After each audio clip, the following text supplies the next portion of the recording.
Number one is having an early enough bedtime. Most children should have their bedtime between 7 and 8.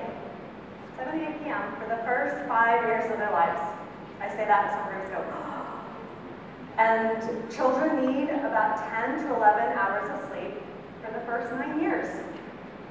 That is, a lot more than a lot of people realize.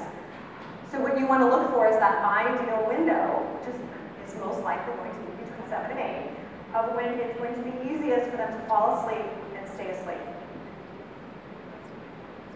How do we figure that out? How do we know what the appropriate bedtime is for your child? So if your child, I'm going to use a child that's 2, because I know they need 11 hours of sleep at night. So most children have a tendency to wake around the same time in the morning. So let's say your child wakes around 6:30. Between 6:30 and 7 most likely is probably average.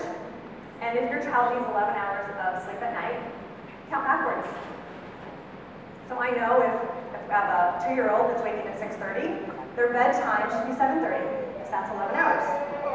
So that's where you know where you should be. And that's the time that they should be asleep. Not the time that we're like starting a bedtime routine or getting them into the bath. That's in their cribs, ready to fall asleep.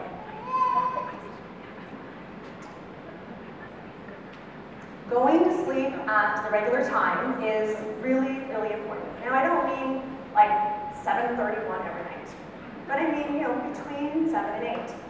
But why is that? Why do they tell us that all, over and over? That consistency makes sure that they have quality of sleep. Not to mention, the brain secretes many hormones that help with sleep.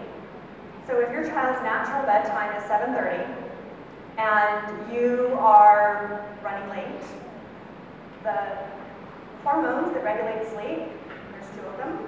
Melatonin, we've all heard of. That's the sleepy wave that you want to catch. But once that sleepy wave is gone, what comes is cortisol. And then they go back up.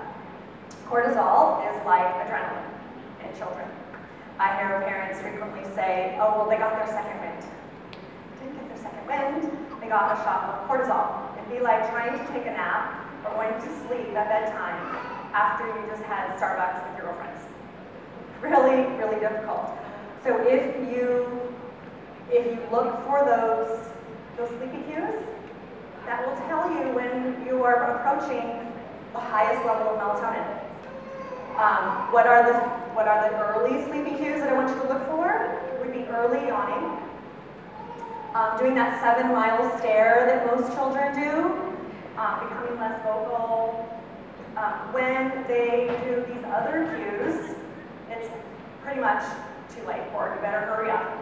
The really big yawns, the fussiness, the crankiness, rubbing of their eyes, pulling at their ears, pulling at their hair, those are all late sleep cues.